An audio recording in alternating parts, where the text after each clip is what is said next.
मेरे घर के पास सब्जी मंडी लगती है, तो कल मैं मंडी गई सब्जी लेने के लिए। तो वहाँ पर ताजी ताजी हरी मिर्ची भी थी, बहुत ही बढ़िया। तो बस मिर्ची को देखते ही मुझे ख्याल आया कि इनका बढ़िया सा अचार बनाया जाए। तो मैंने फटाफट से 250 ग्राम मिर्ची ली और घर आकर उन्हें अच्छे से धोया और फिर अच्छे से सुखा भी लिया।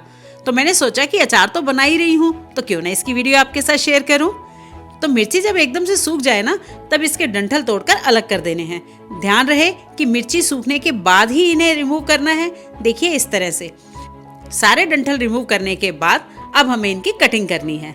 हरी मिर्ची को बीच में से एक पूरा लंबा कट लगाकर 2 पोर्शन में डिवाइड कर लेना है। इस तरह से मैं चाकू से काट रही हूँ, आप कैंची से भी इसे कट कर सकते हैं ताकि आपके हाथ पर मिर्ची ना लगे।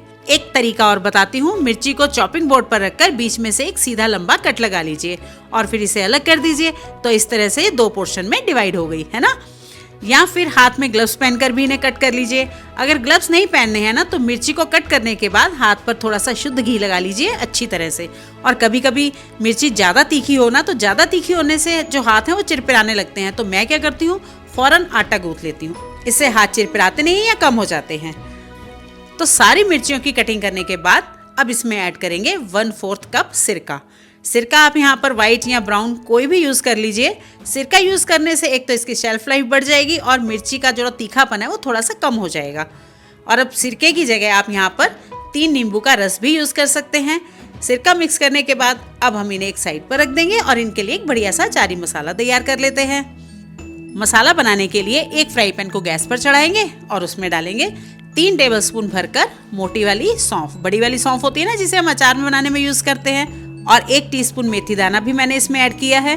सौंफ और मेथी दाना को हमें लगातार चलाते हुए ड्राई रोस्ट करना है, मीडियम फ्लेम पर। चलाते हुए रोस्ट करेंगे ना, तो सब तरफ से एक जैसे रोस्ट होंगे। इन्हें इतना भूनना है कि इनका मॉइस्चर खत्म हो जाए, बस। भूनते हुए इनका कलर चेंज नहीं होना चाहिए। लगातार 1 से 1.5 मिनट तक चलाने के बाद अब ये अच्छे से रोस्ट हो चुके हैं। इनका मॉइस्चर खत्म हो गया है और ये एकदम कुरकुरे से भी हो गए हैं, बहुत ही बढ़िया। तो अब यहाँ पर गैस की फ्लेम को ऑफ कर देंगे और फ्लेम ऑफ करने के बाद अब मैं इसमें ऐड कर रही हूँ 3 टेबलस्पून भरकर पीली राई, जिसे हम अचारी राई कहते हैं ना, वही वाली। ये जो राई है ना, ये बहुत ही जल्दी रोस्ट हो जाती है और अगर ये ज़्यादा रोस्ट हो जाएगी ना, तो इसका स्वाद कड़वा सा लगने लगता है। इसलिए मैं हमेशा पीली राई को सारे मसालों के बाद ही भूनती हूँ। जब पैन गर्म होता है ना, तब इसमें ही ये बढ़िया सी रोस्ट हो जाती है, जितनी हमें चाहिए होती है। बस आधा 1 मिनट तक गरम पैन में भूनने के बाद अब ये एकदम कुरकुरी सी हो गई है, यानी कि इसका मॉइस्चर खत्म हो गया है। तो अब हमें इन सारे साबुत मसालों को दरदरा ग्राइंड कर लेना है, फाइन पेस्ट नहीं बनाना है। आप देख सकते हैं ड्राई रोस्ट करने के बाद सौंफ, राई और मेथी दाने का कलर बिल्कुल भी डार्क नहीं हुआ है। इस तरह से रोस्ट किए हुए मसाले यूज़ करने से अचार खराब नहीं होगा, क्योंकि इसमें से मॉइस्चर निकल गया है मसालों में से। और अब इसी पैन को फिर से गैस पर चढ़ाएंगे और इसमें डालेंगे आधा कप सरसों का तेल। मैं ना अचार में हमेशा सरसों का तेल और पीली राई का ही इस्तेमाल करती हूँ। इनका फ्लेवर अचार में बहुत ही अच्छा आता है। और अब यहाँ पर हमें तेल को ना बहुत ज़्यादा गर्म नहीं करना है, बस धुआं उठने तक, यानी कि गुनगुने से थोड़ा सा ज़्यादा गर्म। तेल गर्म रखने के बाद ना मैंने यहाँ पर मसाले भी ग्राइंड कर लिए हैं। देखिए यहाँ पर मसाले जो है ना ग्राइंड भी हो गए हैं और कुछ कुछ मसाले इसमें दिख भी रहे हैं। एकदम परफेक्ट दरदरा अचारी मसाला तैयार हो गया है। और इधर देखिए इतनी देर में यहाँ पर तेल भी गर्म हो चुका है। गर्म होकर ये पहले से हल्का सा पतला भी हो गया है, पतला दिख रहा है ना, और हल्का सा इसका कलर भी चेंज हो गया है। सारी तैयारी हो चुकी है। तो अब फटाफट से मिर्चियों में मसाले और तेल मिलाकर अचार भी तैयार कर लेते हैं। नमक तो अचार में जाएगा ही, तभी तो स्वाद बढ़िया आएगा ना। और नमक प्रिजर्वेटिव का काम भी करता है। तो मैंने यहाँ पर 1.5 टेबलस्पून इसमें नमक ऐड किया है। और नमक के साथ ही इसमें ऐड करेंगे 1 टीस्पून हल्दी पाउडर। और अचार को देखकर ही ऐसा लगे कि फटाफट खा लिया जाए।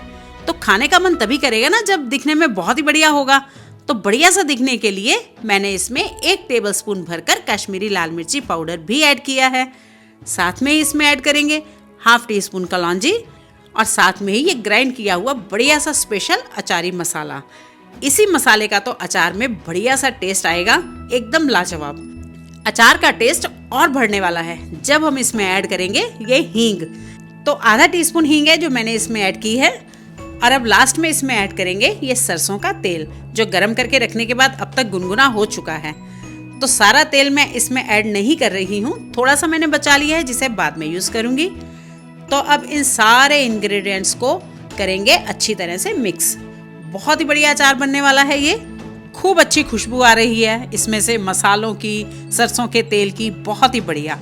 कभी क्या होता है कि घर पर आपके मनपसंद की दाल सब्जी नहीं बनी होती, तो अचार के साथ अगर पराठे बनाकर खाए जाए ना तो बहुत ही बढ़िया लगते हैं। अचार का भी स्वाद बढ़िया आता है और पराठे भी बहुत ही स्वाद लगते हैं। या फिर कभी दाल सब्जी में नमक मिर्च थोड़ा सा कम होता है, तो ये तीखा बढ़िया मसालेदार हरी मिर्च का अचार दाल सब्जी के टेस्ट को बैलेंस कर देगा। तो आप भी इसी तरह से हरी मिर्ची के अचार को बनाइए और अपने खाने के स्वाद को कई गुना बढ़ाइए। और अब ये हमारा हरी मिर्ची का बढ़िया सा इंस्टेंट अचार हो गया है तैयार सर्व करने के लिए। इसे आप अभी भी खा सकते हैं और इस तरह से बनाकर अगर आप इसे 2 से 3 दिन के लिए रख देंगे और फिर खाएंगे ना तो मिर्च और भी सॉफ्ट हो जाएगी और मसाला है ना जो अच्छे से मिर्चियों में मिक्स हो जाएगा, रस मिस जाएगा, अचार का स्वाद और बढ़ जाएगा। और अब इस तरह से तैयार अचार को एकदम साफ और सूखे कांच के जार में भरकर स्टोर करके रख लेंगे। अचार लंबे समय तक स्टोर रहे तो हमें कुछ बातों का ध्यान रखना होगा। जिस जार में अचार स्टोर करना है ना वो गीला नहीं होना चाहिए, एकदम सूखा और साफ होना चाहिए। और जिस चम्मच से हम अचार निकालेंगे वो भी एकदम सूखा होना चाहिए।